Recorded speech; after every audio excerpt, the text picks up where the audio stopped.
Hello everyone. आज मैं आपके लिए लेकर आई हूँ 0 to 1 का चैप्टर 4 जिसका नाम है प्रतियोगिता की विचारधारा। तो चलिए शुरू करते हैं। रचनात्मक मोनोपोली का अर्थ है कि ऐसे नए उत्पाद जो किसी को लाभ दे और बनाने वाले को लंबे समय तक चलने वाला मुनाफा हो। प्रतियोगिता का अर्थ है कि किसी को लाभ नहीं होगा, कोई सार्थक अंतर नहीं होगा और उत्तरजीविता के लिए संघर्ष बना रहेगा। तो लोग यह क्यों मानते हैं कि प्रतियोगिता स्वस्थ होती है? इसका उत्तर है कि प्रतियोगिता कोई आर्थिक अवधारणा या एक सादी असुविधा नहीं जिसे लोगों और कंपनियों को बाजार में निपटाना ही होगा। किसी भी अन्य चीज की तुलना में प्रतियोगिता एक विचारधारा है, एक विचारधारा जो हमारे समाज में फैली हुई है और हमारी सोच को भ्रष्ट करती है। हम प्रतियोगिता का उपदेश देते हैं, इसकी अनिवार्यता को अवश्य सिद्ध करते हैं और इसके नियमों पर चलते हैं। नतीजन हम स्वयं को इसमें उलझा देते हैं। हम जितना अधिक प्रतियोगिता करते हैं उतना ही कम प्राप्त करते हैं। यह एक सादा सा सच है, परंतु हमें इसे अनदेखा करने के प्रशिक्षित किया गया है। हमारा शैक्षिक तंत्र प्रतियोगिता के लिए हमारे जुनून को दिखाते हुए बढ़ावा देता है। ग्रेड्स स्वयं हर छात्र की प्रतियोगिता भावना की माप है। सबसे अच्छे अंक पाने वाले छात्रों को नाम और पहचान मिलते हैं। हम हर युवा को एक जैसे विषय एक ही तरीके से सिखाते हैं और इस दौरान उसकी प्रतिभा या प्राथमिकता को ध्यान में नहीं रखा जाता। जो छात्र डेस्क पर आराम से बैठकर नहीं सीखते और पढ़ते, उन्हें किसी तरह हीन महसूस करवाया जाता है। जो बच्चे टेस्ट और असाइनमेंट जैसे पारंपरिक तरीकों में होशियार होते हैं, अंत में उनकी पहचान भी उन्हीं शैक्षिक उपलब्धियों के समांतर हो जाती है। जब वह छात्र टूर्नामेंट के ऊपरी स्तरों तक जाता है तो हालात और भी बदतर हो जाते हैं। संप्रभात छात्र पूरे आत्मविश्वास से तब तक चलते हैं जब तक वे प्रतियोगिता के उस स्तर पर नहीं चले जाते जहां वे अपने सपने साकार कर सकते हैं। उच्च शिक्षा वह स्थान है जिसमें हाई स्कूल में बड़ी योजनाएं रखने वाले प्रबंधन सलाहकार तथा निवेश बैंकिंग जैसे कैरियरों के लिए अपने उतने ही होशियार साथियों के साथ भयंकर बैर में उलझ जाते हैं।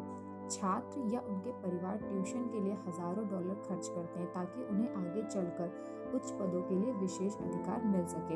हम अपने साथ ऐसा क्यों कर रहे हैं?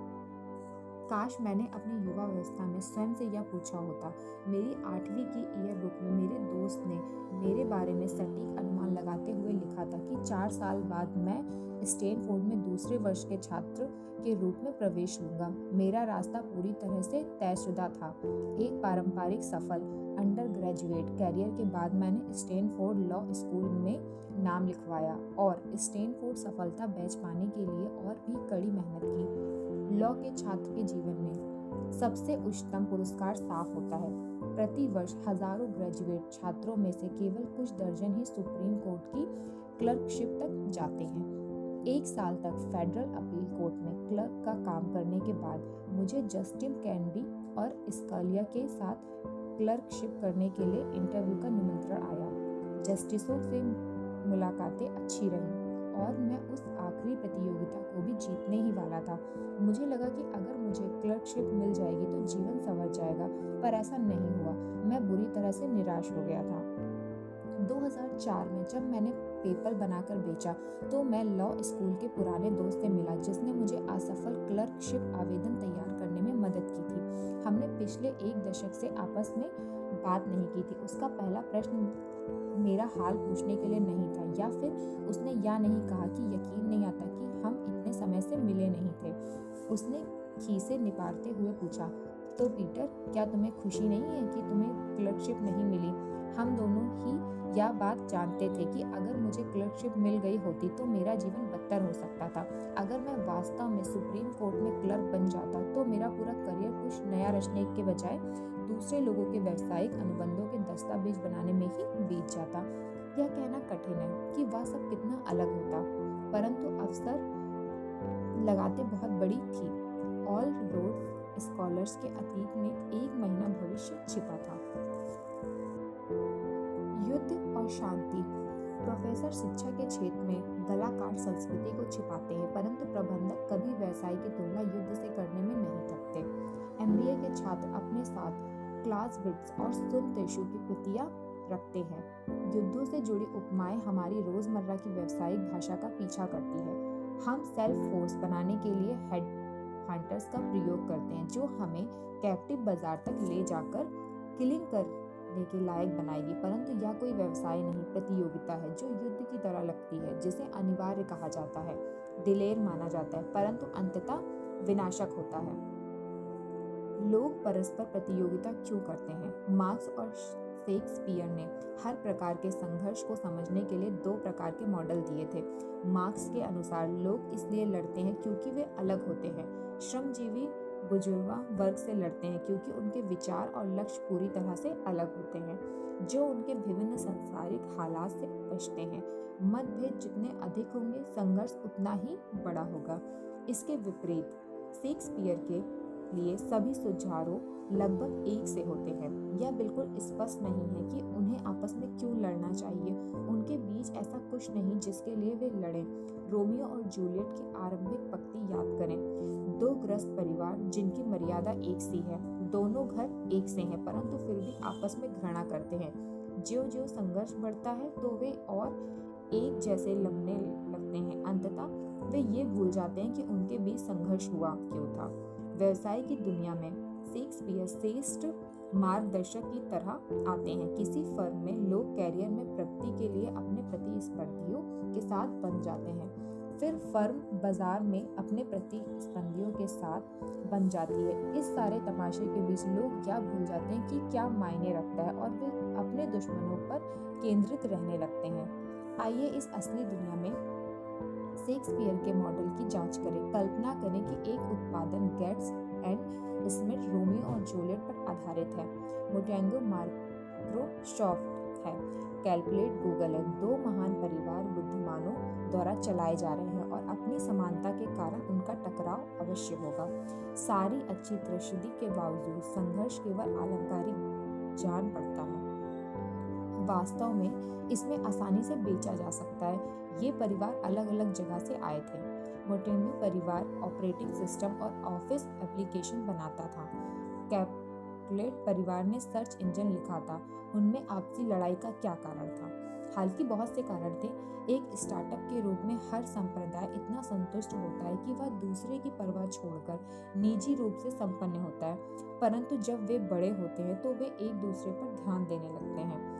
मोटेंगो और कैलकुलेट आपस में उलझ गए। नतीजा, विंडोज बनाम क्रोम ओएस, बिग बनाम गूगल सर्च एक्सप्लोरर बनाम क्रोम, ऑफिस बनाम डॉक्स और सरफेस बनाम नेक्सस। जिस तरह युद्ध में परिवारों ने अपने बच्चे खोए, उसी तरह माइक्रोसॉफ्ट और गूगल को अपने बचाव से हाथ धोना पड़ा। एप्पल ने आगे आकर उन्हें अधीन कर लिया। जनवरी 2013 एप्पल का बाजार पूंजीकरण $500 बिलियन था, जबकि गूगल और माइक्रोसॉफ्ट की क्षमता मिलाकर $467 बिलियन थी। केवल 3 वर्ष पूर्व माइक्रोसॉफ्ट और गूगल दोनों ही एप्पल से कहीं अधिक मूल्यवान थे। युद्ध अपने आप में महंगा सौदा था। दुश्मनी के कारण हम पुराने अवसरों पर आवश्यकता से अधिक बल देने लगते हैं और पहले हो चुके कामों की ज्यों की त्यों नकल करने लगते हैं। मोबाइल क्रेडिट कार्ड रीड्स के प्रसार पर ध्यान दें। अक्टूबर 2010 में स्क्वायर नामक स्टार्टअप ने एक छोटा सफेद और चौरस आकार का उत्पाद बनाया, जिसकी मदद से आईफोन रखने वाला व्यक्ति स्वाइप करके क्रेडिट कार्ड से भुगतान ले सकता था। यह मोबाइल हैंडसेट के लिए भुगतान प्रोसेस करने का पहला अच्छा समाधान था। नकल करने वाले तत्काल सक्रिय हो गए। नेट सिक्योर नामक कैनेडियन कंपनी ने आधे चंद्रमा के आकार में अपना कार्ड रीडर निकाल दिया। इंटरव्यू इस ज्यामितीय दौड़ में सिलेंडर के आकार का कार्ड ले लिया। मार्च 2012 में ईबे की पेपल यूनिट ने अपना कॉपीकैट कार्ड रीडर निकाला। यह त्रिकोण आकार में था। ये स्क्वायर पर सीधा वार था, क्योंकि 3 साइड 4 की तुलना में सादी होती है। कोई भी यह बात समझ सकता है कि यह शेक्सपियर किस्सा तब तक खत्म नहीं होगा जब तक नकल करने वालों के पास सारे आकार समाप्त नहीं होते। नकल करने वाली प्रतियोगिता के जोखिमों से आंशिक रूप से स्पष्ट किया जाता है कि जिन लोगों को एस्पर्गर सिंड्रोम की तरह सामाजिक रूप से लोगों से संबंधित स्थापित करने में परेशानी होती है, वे आज सिलिकॉन वैली में फायदे में दिखते हैं। अगर आप सामाजिक सूचनाओं के लिए कम संवेदनशील ही हैं तो हो सकता है कि आप वैसे थोड़े कम करें जो आपके आसपास के लोग करते हैं। अगर कुछ अलग चीज़ें बनाना चाहते हैं या कंप्यूटर की प्रोग्रामिंग करना चाहते हैं तो आपको उन कामों को केंद्रित भाव से करने में भय नहीं होगा और आप उन्हें उल्लेखनीय रूप से पूरा कर सकेंगे। जब आप अपने कौशल को लागू करके तो आप उससे परे अपने विश्वास पर डटे रहेंगे। इस तरह आप उस भीड़ से अपना बचाव कर सकेंगे जो कुछ पाने के लिए आपस में प्रतियोगिता कर रही है। प्रतियोगिता के कारण लोग ऐसे अवसरों की कल्पना करने लगते हैं जिनका कोई अस्तित्व ही नहीं होता। इसका दीवानगी से भरा 90 की दशक का संस्करण वही था जब ऑनलाइन पेट स्टोर मार्केट के लिए भीषण संघर्ष हुआ। pets.com बनाम petstore.com बनाम petopia.com जैसे दर्जनों थे। हर कंपनी अपने प्रतिस्पर्धी को हराना चाहती थी। इसकी एक वजह यह भी थी कि उनके बीच कोई खास अंतर भी नहीं थे जिन पर केंद्रित हुआ जा सकता था। इन सभी सुनियोजित प्रश्नों के बीच, जैसे कौन कुत्ते के चबाने वाले खिलौने के दाम सबसे अलग दे सकता था, बेस्ट सुपर बाउल विज्ञापन कौन बना सकता था, इन कंपनियों को यह जरूरी प्रश्न पूछना भूल ही गया था कि क्या ऑनलाइन पेट सप्लाई बाजार कारगर भी हो सकता था। जीत हार से बेहतर होती, परंतु हर किसी को हार होती है जब लड़ाई लड़ने के लायक ही ना हो। जब pets.com ने .com क्रैश के बाद बाजार समेटा तो इसके साथ $300 मिलियन की निवेश पूंजी भी गायब हो चुकी थी। कई बार दुश्मनी केवल ध्यान भटकाने वाले और अजीब होती है। ऑरेकल के सीईओ और सह संस्थापक लेरी एल्सन और ऑरेकल के टॉप सेल्समैन और एलिसन के बीच होने वाले शेक्सपियरन संघर्ष को याद करें। जब उन्हें 1993 में सिबल सिस्टम का पता चला, एलिसन को लगा कि सिबल ने धोखा दिया था। सिबल को अपने भूतपूर्व बॉस के साए में रहने से नफरत थी। दोनों ही आदमी लगभग एक समान से थे। वे शिकागो वासी इतने आसानी से बदलने वाले नहीं थे। उन्हें बेचना पसंद था और वे हारने से नफरत करते थे, इसलिए उनकी नफरत और गहरी होती गई। एलिसन और सिबल ने 90 के दशक का आधा हिस्सा एक दूसरे को नीचा दिखाने में लगाया। एक बार तो एलिसन ने सिबल के हेडक्वार्टर में ट्रक भरकर आइसक्रीम सैंडविच भिजवा दिए थे ताकि उसके कर्मचारी अपना पक्ष बदल लें। उन सैंडविचों के कवर पर लिखा था, summer is near, Oracle is here, आपके दिन और कैरियर को चमकने के लिए। बड़ी अजीब बात है, ओरेकल ने जानकर दुश्मन बटोरे। एलिसन की थ्योरी यह थी कि एक दुश्मन हमेशा पास रहे तो अच्छा होता है। वह ऐसा होना चाहिए जिससे खतरा महसूस होता रहे। इससे कर्मचारी प्रेरित होते हैं, परंतु इतना बड़ा दुश्मन भी ना हो कि कंपनी को नुकसान कर सके। तो 1996 में एलिसन रोमांचित हुए जब इफ्रोमैक्स नामक एक छोटी डाटाबेस कंपनी ने ओरेकल रेडवुड शोर हेडक्वार्टर के सामने एक छोटा सा बोर्ड लगा दिया जिस पर लिखा था, सावधान, dinosaur crossing. North bound highway 101 पर लिखा था, आप सभी रेडवुड सोर्स को पार करके आए हैं, हमने भी किया है। ओरेकल ने भी ऐसा ही एक बोर्ड लगवाया जिस पर लिखा था कि इन्फॉर्मेक्स के सॉफ्टवेयर घोगों से भी सुस्त थे। इन्फॉर्मेक्स के सीईओ फिल वॉइट ने चीज़ों को निजी रूप से लेने का निर्णय लिया।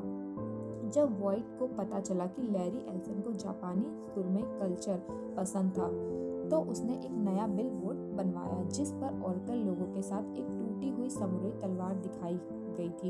यह विज्ञापन ओरेकल पर नहीं था, यह एलिसन पर निजी वार था, परंतु शायद वाइट प्रतियोगिता के बारे में सोचते हुए कुछ ज्यादा ही समय बिताता था। जब वह बिलबोर्ड्स बनवा रहा था तो इन्फोमिक्स एक अकाउंट विवाद में उलझ गई और उसने खुद को सिक्योरिटी फ्रॉड के लिए फेडरल जेल में पाया। अगर आप दुश्मन को हरा नहीं सकते तो बेहतर होगा कि आप उससे हाथ मिला लें। मैंने अपने सह संस्थापक मैक्स लेवलिन के साथ 1998 में कॉन्फिनेट चालू की। जब हमने 1999 के अंत में पेपर पास जारी किया तो एलन मास्क की Extite.com हमारे आसपास ही थी। हमारी कंपनियों के कार्यालय पाल अल्टो में यूनिवर्सिटी एवेन्यू में 4 ब्लॉक की दूरी पर थे और एक्स के उत्पाद और हमारे उत्पाद के सारे फीचर आपस में मिलते थे। 1999 के अंत तक हमारे बीच युद्ध जारी हो चुका था। हम में से अनेक ने पेपल में 100 घंटों के कार्यकारी सप्ताह दर्ज किए। इसमें कोई संदेह नहीं कि यह अनुत्पादक था, परंतु हमारा केंद्र उत्पादक नहीं। हम X.com को हराना चाहते थे। हमारे इंजीनियरों ने वास्तव में इस काम के लिए कुछ बढ़िया सा तैयार भी कर लिया। जब उसने टीम मीटिंग में सेमेटिक दिखाया तो उसने सबकी नींद उड़ा दी थी। परंतु फरवरी 2000 में एलन और मैं आपस में परस्पर डरने के बजाय टेक बबल से कहीं ज़्यादा डरे हुए थे। हमारी लड़ाई पूरी होने से पहले ही वह वित्तीय क्रैश हम दोनों को नष्ट करने वाला था। मार्च के आरंभ में हमने आपस में भेंट भी। वह कैफे दोनों के आपस से समान दूरी पर था। हमने 50-50 के विलियन के लिए सौदेबाजी की। विलियन से पहले दुश्मनी को मिटाना आसान नहीं था, परंतु परेशानियों को देखते हुए ऐसा करना जरूरी था। एक संयुक्त टीम के रूप में हमने मिलकर .com क्रैश को झेला और एक सफल व्यवसाय का निर्माण कर सके। कई बार आपको लड़ना भी होता है। जहां यह आवश्यक हो वहां अवश्य लड़ें और जीतें। इस जगह कोई मध्यम वर्ग नहीं होता। या तो वार ना करें या वार करके झट से खेल निपटा दें। इस सलाह का पालन करना मुश्किल हो सकता है क्योंकि आदर और अभिमान में बीच में आ जाते हैं। हेमलेट, जो नाश्वर और अनिश्चित है, उससे उजागर करना, जिसके लिए भाग्य, मृत्यु और खतरा करते हैं, साहस, यहाँ तक कि एक अंडे का छिलका भी रखता है, महान होने का अधिकार। यह भारी तर्क वितर्क के बिना नहीं हो सकता, परंतु जब सम्मान लगा हो दांव पर तो छोटे से छोटे मामले भी हो सकते हैं झड़प। हैमलेट के लिए महानता का अर्थ है अंडे के छिलके जैसे छोटे से छोटे कारण पर भी लड़ने को तैयार रहना। कोई भी उन चीजों के लिए लड़ेगा जो उसके लिए मायने रखती है। यह विकृत तर्क मनुष्य के स्वभाव का अंग है, परंतु व्यवसाय के लिए घातक है। अगर आप प्रतियोगिता को मूल्य के चिन्ह के बजाय विनाशक बल के रूप में पहचानते हैं तो आप बहुत अधिक बुद्धिमान हैं। अगले अध्याय में बताया गया है कि आप मोनोपोली व्यवसाय का निर्माण कैसे कर सकते हैं। तो आज की वीडियो